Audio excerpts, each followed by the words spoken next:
அனைவருக்கும் அன்பு வணக்கம். வள்ளுவர் சிறந்த அறிவாளி. எந்தெந்த சொற்களை எந்தெந்த இடத்தில் பயன்படுத்த வேண்டும் என்பதை அறிந்தவர். சிறந்த சொற்களை பொருத்தமான இடத்தில் பயன்படுத்தும் போதுதான் படிப்போர்க்கு அது இன்னும் ஒரு அழகை எடுத்து காட்டுவதாக இருக்கும். அவர் சொல்ல நினைக்கின்ற செய்திகளை தெளிவுபடுத்த வேண்டும் என்று பல இடங்களில் நினைப்பவர். சில சொற்களுக்கு தனித்ததொரு விளக்கம் வேண்டும் என்று அவர் நினைக்கின்ற போதெல்லாம் அந்த சொல்லுக்கான விளக்கத்தை அவர் தெளிவுபடுத்த விரும்புவார். எடுத்துக்காட்டாக யாதெனின் என்கிற ஒரு சொல்லை எடுத்துக்கொள்வோம். இதற்கு இந்த சொல்லுக்கு என்ன பொருள் என்பதை அவர் விளக்க நினைத்து யாதெனின் என்கிற சொல்லையே அந்த குறளில் வைத்து அதற்கான பொருளை விளக்குவார். எடுத்துக்காட்டுக்கு ஒன்று சொல்ல வேண்டும் என்று சொன்னால், வாய்மை என்கிற ஒரு சொல் இருக்கிறது.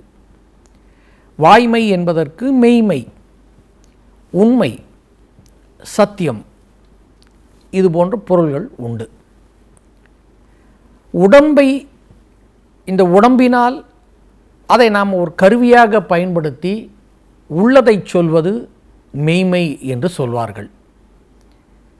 உள்ளதையே சொல்வதால் உண்மை என்றும் உண்மை என்ற சொல்லுக்கு பொருள் தருவார்கள். வாய்மை என்பதற்கு வாயிலாக, வாயை துணையாக கருவியாக கொண்டு நடந்ததை அப்படியே சொல்வது, உள்ளதை உள்ளபடியே சொல்வது வாய்மை என்றெல்லாம் விளக்கம் தருவார்கள். வள்ளுவர் வாய்மை என்பதற்கு ஒரு விளக்கம் தருகிறார். வாய்மை எனப்படுவது யாதெனின் என்று அந்த குறட்பாவை தொடங்குவார். வாய்மைனா என்ன அப்படின்னு அவர் விளக்கப் போகிறார். இது வாய்மை என்னும் அதிகாரத்தில் வருகின்ற குறட்பா. இந்த வாய்மை எனப்படுவது யாதெனின் என்று அவர் சொல்வதைப் போலவே 1330 குறட்பாக்களில் 11 இடங்களில் யாதெனின் என்கிற ஒரு சொல்லை அவர் கையாண்டிருக்கிறார். அந்த இடங்களில் எல்லாம் அவர் அதற்கு என்ன விளக்கம் தெரியுமா என்று சொல்வது போல எடுத்துக்காட்டி அவர் சொல்வார். அகாமை செல்வத்திற்கு யாதெனின் என்பார். இப்படி 11 இடங்களில் யாதெனின் யாதெனின் யாதெனின் என்று அவர் பயன்படுத்தியிருக்கிறார். அவருடைய நோக்கம் இந்த சொல்லுக்கு நான் என்ன பொருள் வரையறை செய்திருக்கிறேன் என்று சொல்வதற்காக நான் இப்படி சொல்கிறேன் என்று சொல்லித்தான் அந்த குறட்பாவை அவர் விளக்குவார். வாய்மை எனப்படுவது யாதெனின் யாதொன்றும் தீமை இல்லாத சொலல். வாய்மைனா சத்தியம் அப்படிங்கிறது எல்லாருக்கும் பொதுவாக எடுத்துக்கொள்கின்ற ஒரு விளக்கம். வள்ளுவர் வேற யாருக்கு கூட எந்த விதமான தீமையையும் உண்டு பண்ணாத ஒரு சொல் சொன்னாலே போதும், அதுவே வாய்மை என்கிறார். வாய்மைக்கு எதிர்ப்பதம் பொய்மைதான். ஆனால் இந்த இடத்துல தீமை பயக்கக்கூடிய ஒன்றை கூட அது சொல்லக்கூடாது. நாம் ஒரு வார்த்தையை சொல்கிறோம், அந்த வார்த்தையினால் வேறொருவருக்கு அது துன்பம் விளைவிக்குமானால், ஒரு தீமையை அது கொண்டு வருமையானால் அது கூட தவறுதான், அது கூட உண்மையின் பாற்பட்டது அன்று. அப்போ சொல்கின்ற சொல்லில் உண்மை மட்டும் இல்லை, இன்னொருத்தரை அது காயப்படுத்தாதபடியாகவும் அந்த சொல் இருக்க வேண்டும். இது தீமையை விளைவிக்கின்ற ஒன்றாகவும் இருக்கக்கூடாது. இன்னொரு வகையில் நாம் யோசித்து பார்க்கலாம். கோள் மூட்டுதல் என்ற ஒரு சொல்லை சொல்வார்கள். கோள் மூட்டுதல் அது சிலருக்கு அதுவே தொழிலாக கூட இருக்கும். வேலை அதிகமாக இல்லை, மூளைக்கு அதிகமாக வேலையை கொடுக்கவில்லை அப்படின்னு சொன்னாக்க சிந்தனை இது போன்ற நிகழ்வுகளில் போகும். இவர் தான் சொல்வார் கோள் மூட்டுவார், அவரெல்லாம் அப்படி கிடையாது, அப்படிலாம் கிடையாது. எல்லாரிடமும் இது போன்ற ஒரு குணம் இருக்கிறது. வம்பு பேசுதல் தான். சாதாரணமாக ஒரு வம்பு பேசுதல் என்பது அவர் என்ன பண்ணினார் தெரியுமா உனக்கு அப்படின்னு சொல்லிட்டு போகிறது இல்லை. அதில் கொஞ்சம் இவர்களாக கொஞ்சம் கற்பனையை சேர்த்து இன்னும் கொஞ்சம் கூட்டி சொல்வது கோள் மூட்டுதல், இருவருக்கும் ஒரு பகையை உண்டு பண்ணுதல், இது போன்ற செய்திகள் தான் கோள் மூட்டுதல். வள்ளுவர் அதை பற்றியும் சில இடங்களில் கடிந்து சொல்கிறார். இந்த கோள் மூட்டுதல் போல பிறருக்கு தீமை பயக்கக்கூடிய எந்த சொல்லையும் சொல்லாது இருப்பது தான் வாய்மை. அவர் சொல்கிறார், வாய்மை எனப்படுவது யாதெனின். அது என்னன்னு தெரியுமா? வாய்மைன்னாக்க எல்லாரும் சொல்கிறாங்களே வாய்மை எனப்படுவதுன்னா, வாய்மைன்னா என்ன அப்படின்னு கேட்டாக்க, யாதொன்றும் எந்த வகையிலும் தீமை இல்லாது சொல்லல், எந்த விதத்திலும் அது இன்னொருத்தருக்கு அது தீமை தராதபடியாக இருக்க வேண்டும். இன்னொரு இடத்துல அவர் சொல்கிறாரு, செல்வம் அப்படின்னு சொல்கிறோம், செல்வத்தை சேர்த்து கொள்ள வேண்டும் அப்படின்னா எல்லோருடைய ஆசை. இன்றைக்கு இருக்கிற போக்கில் என்னன்னு கேட்டாக்கா, அடுத்தனுடைய பெரிய பணக்காரன் ஆகிவிட வேண்டும் என்று தான் நினைக்கிறார்கள். பணத்தை மட்டுமே, பணம் மட்டுமே வாழ்வுக்கு இன்பம் தரும் என்று நினைக்கிறார்கள். அதனால் அறம் அல்லாத செய்கைகளை, செயல்களை பலரும் செய்கிறார்கள். தெருவில் போகிற போது மற்றவர் போட்டிருக்கிற, கழுத்தில் போட்டிருக்கிற அந்த சங்கிலியை அறுத்து கொண்டு ஓடுகிறார்கள். கத்தியை காட்டி மிரட்டி நகையை பறித்து கொண்டு போகிறார்கள். பேருந்திலோ மற்ற இடங்களிலோ போகிறோ வழிப்பறி செய்கிறார்கள். அன்றைக்கு அவர்கள் அதை வழிப்பறி செய்து கிடைக்கிற அந்த செல்வத்தை அன்றே அவர்கள் செலவு செய்துவிட்டு அடுத்த நாள் மீண்டும் இதே தொழிலை செய்வதாக வைத்து கொண்டிருக்கிறார்கள். இன்னும் பலர் கையூட்டு பெறுகிறார்கள். அவர்களுடைய நோக்கம் என்னன்னு கேட்டாக்க, பணத்தை சேர்க்கணும். சரி, பணத்தை சேர்த்தாச்சு, ஒரு 10 வீடு வாங்கியாச்சு, அதற்கப்புறம் அதனால் பெறக்கூடியது என்ன? வாழ்கிற வாழ்க்கை கொஞ்ச காலம் செல்வத்தோடு இருக்கலாம், நாம் போதுமான அளவு சேர்த்து விட்டோம். ஆனால் உண்மையில் சிந்தித்து பார்த்தால் உழைத்து ஈட்டிய பொருளாக இல்லாமல் பிறரை வஞ்சித்து ஈட்டிய பறித்த பொருளாகத்தான் இருக்கிறது. இப்படி பிறரை வஞ்சித்து மனம் வருந்தும்படியாக செய்து கையூட்டு பெறுகிறவர்கள் இருக்கிறார் என்று சொன்னால், அவருக்கு கையூட்டு தருபவர்கள் யாரும் மனம் உவந்து தருவது இல்லை, மனம் வெந்து மனம் நொந்துதானே தருகிறார்கள். அது ஒரு மிக பெரும் பாவச் செயல் என்பார் வள்ளுவர். அப்படி பொருளை பெறக்கூடாது என்பார். கையூட்டு மட்டுமல்ல, பிறரை வஞ்சித்து எந்த வழியிலும் பொருளை ஈட்டுதல் கூடாது. செல்வம் சுருங்காமல் இருக்கணும். சேர்த்து வைத்த அல்லது ஈட்டிய அந்த செல்வமானது இன்னும் சுருங்கி ஒன்றுமில்லாமல் போகாமல் இருக்க வேண்டும் என்று சொன்னால் என்ன செய்யலாம்? அதற்கு இவர் சொல்கிறார், அகாமை. அகுதல் என்றால் சுருங்குதல். அகாமை செல்வத்திற்கு யாதெனின் வெகாமை வேண்டும் பிறன் கை பொருள். பிறர் ஈட்டியிருக்கிற, பிறர் கையிலே இருக்கக்கூடிய அந்த செல்வத்தை எல்லாம் பறிக்காமல் இருப்பதே, அதை பறித்துக்கொள். வெகுதல் என்றால் பறித்தல். இப்படி இன்னொருத்தர் பொருளை ஆசைப்படாமல் இருந்தாலே போதும், அவர்களிடமிருந்து பொருளை பறிக்காமல் இருந்தாலே போதும், உங்கள் செல்வம் நல்லபடியாகவே இருக்கும், அது சுருங்காது. பிறரை வஞ்சித்து ஈட்டிய செல்வம் பல நாளைக்கும் அது வரும் என்று நம்புவோர் சிலர் இருக்கிறார்கள். ஆனால் அப்படி இல்லை. அது அவர்கள் வாழும் காலத்திலேயே அழிந்து போகிற நிலையை பார்க்கலாம். தப்பித்தவறி அவர் செய்த புண்ணியங்கள் மூலமாக அவர் இருக்கும் வரை வேண்டுமானால் அந்த செல்வம் தங்கலாம். பிறகு அவருடைய வாரிசுகள் கண்டிப்பாக அந்த செல்வத்தை இழப்பார்கள். என்ன பெரிதாக வாழ்ந்துவிடப் போகிறோம் என்பதுதான் வள்ளுவருடைய கருத்தும் கூட. பெரியவர்கள் அப்படித்தானே சொல்லியிருக்கிறார்கள். 9 நாழி உடுப்பவை 2. எல்லாருக்கும் அவ்வளோதான் தேவைப்படும். வயிறு எவ்வளவு நிரம்பமோ அது வரைக்கும் தான். அதற்கு பிறகு வேண்டாம் வேண்டாம் தானே சொல்ல போகிறோம், உண்ணாம போகிறோம். ஆக நாம் செல்வத்தை பிறரிடமிருந்து பறித்து கொள்ள வேண்டும் என்கிற எண்ணம் வேண்டாம் என்பதனால்தான் அகாமை செல்வத்திற்கு யாதெனின் பிறருடைய பொருளை வெகக்கூடாது என்பதனால் வெகாமை வேண்டும் பிறன் கை பொருள் என்பார். இன்னொருத்தருடைய பொருளை பறிக்கக்கூடாது என்பார். அதை போலத்தான் புலால் மறுத்தல் அப்படின்னு ஒரு அதிகாரம், அங்கேயும் அப்படித்தான் சொல்வார். யாது அப்படிங்கிறதுக்கு சொல்வார். அருள் அல்லது யாதெனின் கொல்லாமை கோரல். அருள் அப்படின்னா என்னதுன்னா இன்னொரு உயிரை கொல்லாது இருத்தல். அல்லது அப்படின்னா அருள் அல்லாத வேறு எது அப்படின்னாக்க பிறர் அதாவது கொல்லக்கூடாது, கொன்றதையும் உண்ணக்கூடாது. திருவள்ளுவரை பொறுத்த வரைக்கும் கொல்லக்கூடாது, பிற உயிர்களை கொல்லவே கூடாது என்பதை ஒரு பக்கம், இன்னொரு பக்கம் அப்படி கொன்ற உயிரை தின்னுதலும் கூடாது என்பது புலால் மறுத்தல் அதிகாரத்தில் அவர் சொல்கின்ற வலியுறுத்துகிற கருத்து. அருள் அல்லது யாதெனின் கொல்லாமை கோரல், இந்த ரெண்டு சொல்கிறாரு. இது எப்படி பிரிக்கணுங்கிறதையும் பார்க்கலாம். பொருள் அல்லது அவ்வூன் திணல்.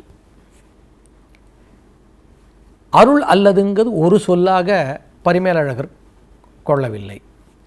அருள் தனி, அல்லது தனி. அருள் அல்லது யாதெனின் என்பதை அருள் யாதெனின் கொல்லாமை, அருள் அல்லாத ஒன்று யாதெனின் கோரல், பொருள் அல்லது அவ்வூன் திணல். பொருள் என்பதற்கு இங்கே அறம். பிற உயிரை கொன்று தின்பது அறம் அன்று. இன்னொரு உயிரை கொல்லாதீங்க, சாப்பிடாதீங்க. தினட்பொருட்டால் கொல்லாது உணகிலின் யாரும் விலை பொருட்டால் உண் தருவார் இல் என்பார். இன்னொரு உயிரை சாப்பிட்றவங்க இருக்கிறதுனால தானே மற்றவர்கள் கொள்கிறார்கள். அந்த ஊரில் யாருமே மாமிசம் உண்ணப்போவது இல்லை என்று சொன்னால் யாருமே எந்த உயிரையும் கொல்லப்போவதில்லை.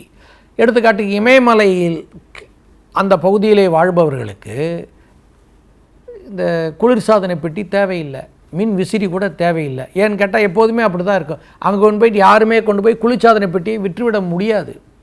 அங்கே யாராவது போய் விற்கணும்னு நினச்சேன்னா அதை விட ஒரு அறிவிலித்தனம் வேறு எதுவும் இருக்காது. ஏனென்றால் அங்கே தேவைப்படுவதில்லை. அதை போலத்தான் பிற உயிர்களை யாரும் உண்ணவில்லை என்று சொன்னால் பிற உயிரை கொன்று விற்பவர்களே அங்கே இருக்க மாட்டார்கள் என்கிறார் அவர். அதனால் சொல்கிறார், அந்த இடத்துல அவர் அப்படி சொல்வதற்கு காரணம் முன்னாடியே அதை சொல்லிடுறார். அருள் யாதெனின் கொல்லாமை அல்லது யாதெனின் கோரல், பொருள் அல்லது அவ்வூன் திணல். அறம் இல்லை, பிற உயிர்களை கொல்லாதீங்க, கொன்ற உணவையும் உண்ணாதீர்கள் என்று சொல்வதற்காக அந்த இடத்திலே புலால் மறுத்தலை வலியுறுத்தி அவர் சொல்கிறார். வேறொரு இடத்துல சொல்வார், கொல்லாமை அப்படின்னு ஒரு அதிகாரம் இருக்குது. அந்த இடத்துல அவர் என்ன சொல்வார்னா, அறவினை யாதெனின் கொல்லாமை. அறச்செயல் அப்படின்னு ஒன்று இருக்குது. அந்த அறச்செயல்கள் நிறைய இருக்குது. வள்ளுவர் பல இடங்களில் எதெல்லாம் அறம் என்று சொல்லி கொண்டு வருவார். அந்த அறச்செயலில் ஒன்றுதான் பிற உயிரை கொல்லாது இருத்தல் என்று அவர் சொல்வார். அறவினை, வினைனா செயல். அறத்தினோட செயல் என்ன அப்படின்னு கேட்டிங்கனாக்க, இன்னொரு உயிரை தயவு செய்து கொல்லாதீங்க. அது உண்பதற்காக மட்டுமில்லை, கோபத்தின் காரணமாக கூட கொன்று விடுவார்கள் சில பேர் இருக்கிறாங்க. இந்த கொல்லுதலில் உயிரை மட்டும் கொல்லுதல் மட்டும் இல்லை, சொல்லால் கொல்லக்கூடாது, நம்முடைய செயலால் பிறர் வருந்தக்கூடாது, அதுவும் கொல்லாமைத்தானே. அதனால் அறவினை யாதெனின் கொல்லாமை கோரல் பிறவினை எல்லாம் தரும். பிறவினைனா இந்த இடத்துல பாவங்கள். அப்படி கொன்னுட்டாக்க எல்லா விதமான பாவங்களும் வந்து சேரும். தயவுசெய்து யாரையும் கொல்லாதீர்கள். இப்படி கொல்வதற்கு காரணம் எது அப்படின்னா முன்னாடியே அவர் சொல்லிடுவார், சினம். சினத்தை விட ஒரு பெரும் கேடு தரக்கூடியது வேறு எதுவும் இல்லை என்பார். நிலத்தை ஓங்கி அடித்த கை எவ்வளவு தூரம் இருக்கும், அது மாதிரி ஒரு பெரிய விளைவை அது சினம் கொண்டு வந்து சேர்த்துவிடும். சினம் என்னும் சேர்ந்தாரை கொல்லி என்பார். சினம் யாரை போய் சேருகிறதோ, யாரிடம் அந்த சினம் உண்டாகுகிறதோ அவரை அது கொல்லும். அவரை மட்டுமா அது கொல்லும், அவரோடு சேர்ந்து இருப்பவர்களையும் கொல்லக்கூடியது அந்த சினம். ஒன்று இவரே அவரோடு சேர்ந்தவரை கொல்வார், அல்லது அவர்களும் இந்த சினத்தினாலே பாதிக்கப்பட்டவராக இருப்பார். சினம் போல ஒரு கொடிய செயல் இல்லை. அண்மையில் ஒரு செய்தி, ஒரு முதியவர், அவர் வளர்த்த வாழை மரம் பக்கத்து வீட்டில் போயிட்டு அது சாஞ்சிருக்கு. அவங்க அது சரி பண்ணுங்கன்னு சொல்லியிருக்கிறாங்க, கேட்கலை. அது ஒரு சில நாள் ஏதோ வாக்குவாதம் இரு குடும்பத்தாருக்கும் இடையே நடந்திருக்கிற போது ஒரு நாள் அந்த பக்கத்து வீட்டுக்காரங்க தங்கள் வீட்டுக்குள்ளே நுழைகிறதுனால அதை அவர் வெட்டி விட்டார் ஒரு கோபத்தினாலே. அந்த தன்னுடைய மரத்தை வெட்டியதனாலே அவர் அங்கே வயதான முதியவர் பாருங்கள், அனுபவம் நிறைந்திருக்க வேண்டும், கோபம் தணிந்திருக்க வேண்டும். ஏனென்றால் உடலானது தளர்ச்சி அடைந்த பிறகு எல்லா விதத்தையும் கொடிய செயல்கள்லாம் கொஞ்சம் கொஞ்சமாக இறங்கி கழிந்து போகிற நிலை, ஒரு குழந்தை மாதிரி இருக்கிற நிலை. ஆனால் அந்த 90 வயதில் கூட அவரை போய் வெட்டியதாக செய்தி கிடைக்கிறது. அது பாருங்கள், அந்த கோபம் என்கிறது எதையெல்லாம் எந்த வயதில் கூட அது செய்ய தூண்டுகிறது என்று பாருங்கள். அதனால தான் வள்ளுவர் சொல்வார், சினம் என்னும் சேர்ந்தாரை கொல்லி என்பார். அப்படித்தான் அது செய்துவிடும். அதனால தான் இந்த இடத்துல யாதுன்னு கேட்குறீங்களா, நான் சொல்கிறேன் பாருங்கள், அறச்செயல் என்னன்னு கேட்டிங்கனாக்க வேறு ஒன்றும் இல்லை, யாரையும் எதையும் கொல்லாதீர்கள் அப்படிங்கிறார். அறவினை யாதெனின் கொல்லாமை, கோரல் பிறவினை எல்லாம் தரும். அது பெரும் பாவத்தை கொண்டு வந்து சேர்க்கும். என்ன பாவம்? சட்டத்துக்குள் சிக்கிக்கொண்டால் கண்டிப்பாக அதற்கான தண்டனையை பெறுவார். ஒருவேளை அதிலும் தப்பித்தால் அடுத்த பிறவி என்கிற ஒன்று இருக்கிறது. அந்த பிறவியிலே அதற்கான பலனை அனுபவிக்க வேண்டியிருக்கும். வள்ளுவருக்கு அடுத்த பிறவியின் மேலே நம்பிக்கை உண்டு. பல இடங்களில் அவர் அதை எழுபிறப்பு என்று சொல்கிற போது அதற்கு வேறு கருத்து சொன்னால் கூட இன்னொரு பிறப்பு என்ற ஒரு பொருள் அதில் எடுத்துக்கொள்ளும். எழுகின்ற பிறப்பு என்ற பொருள் எடுத்துக்கொண்டால் கூட இன்னொரு பிறப்பு உண்டு.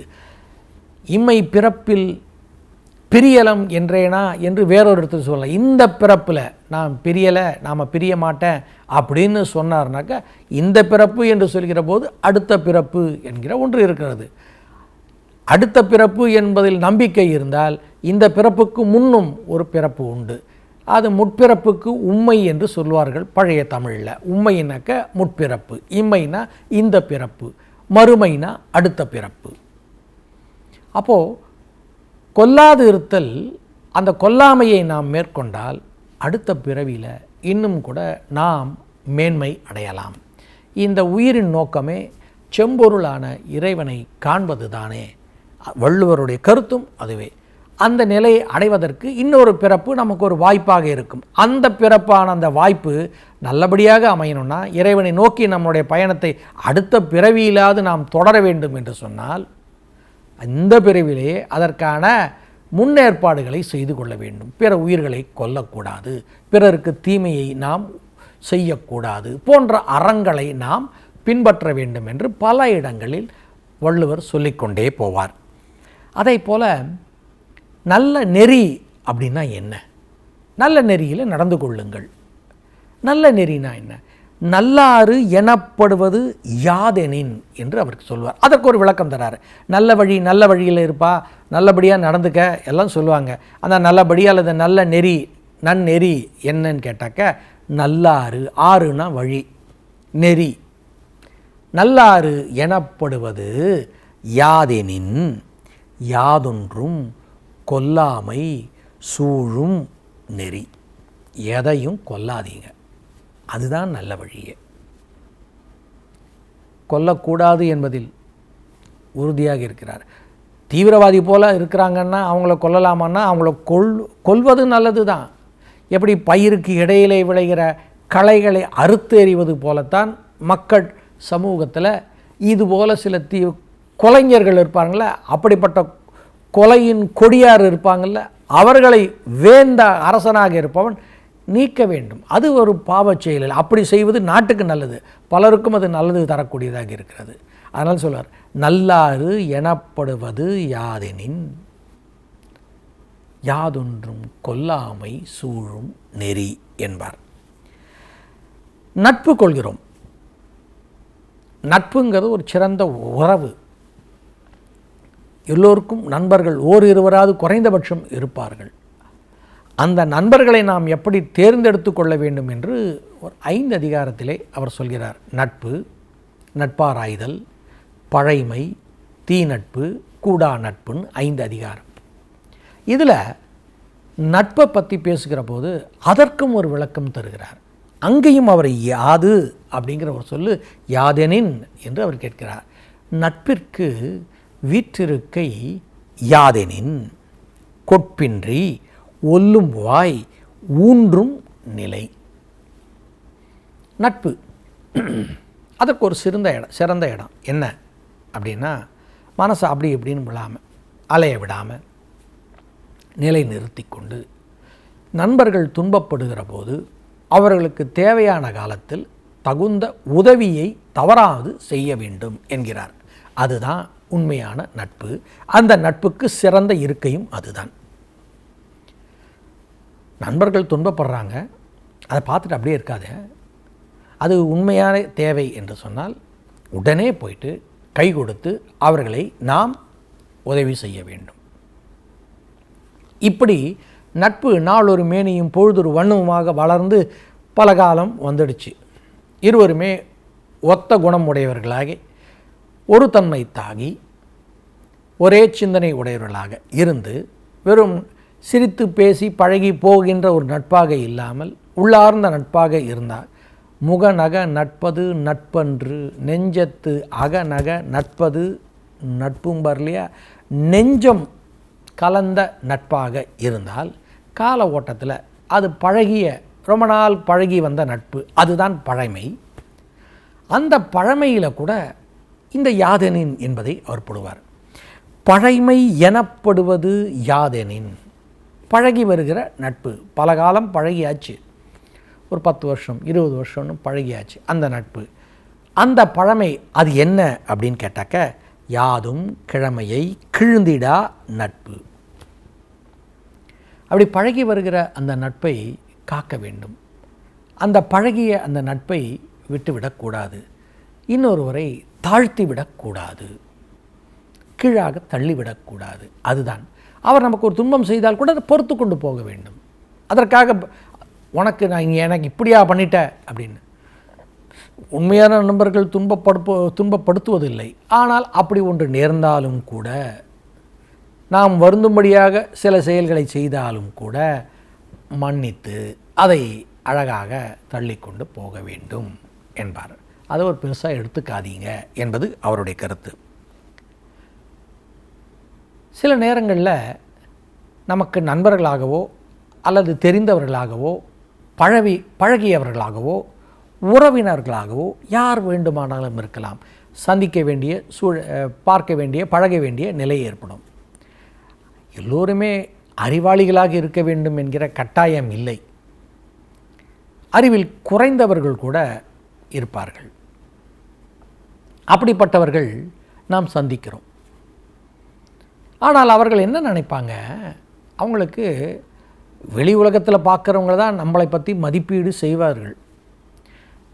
நமக்கு நாமே ஒரு மதிப்பீடு வைப்போம். சில நேரம் அது தற்சார்புனால் என்ன ஆகுன்னு கேட்டாக்க, கொஞ்சம் மிகையாக கூட நம்மை பற்றி பெருமையாகவும் அறிவில் சிறந்தவர்களாகவும் எல்லாவித திறமை உடையவர்களாகவும் வல்லவர்களாகவும் நல்லவர்களாகவும் இப்படியெல்லாம் நினைத்து கொண்டே நாம் பலரும் வாழ்ந்து கொண்டிருக்கிறார்கள்.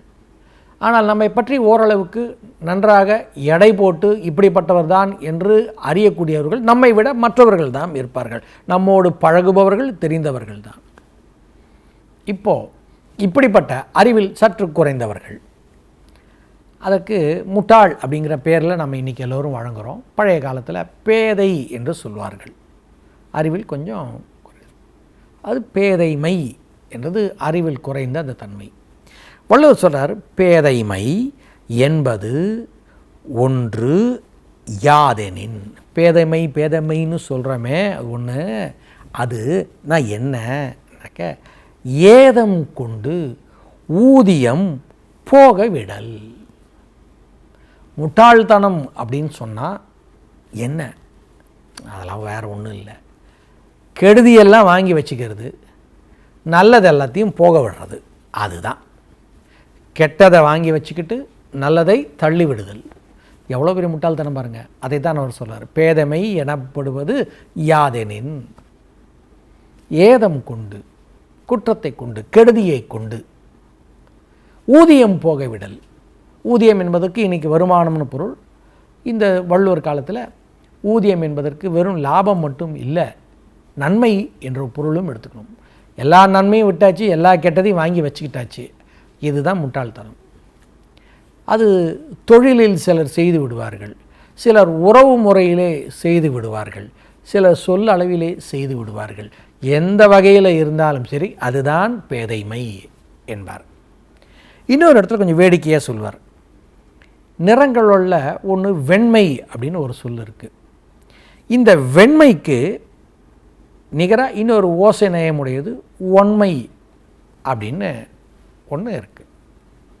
இந்த ரெண்டு சொல்லையும் அவர் கையாள்வார்.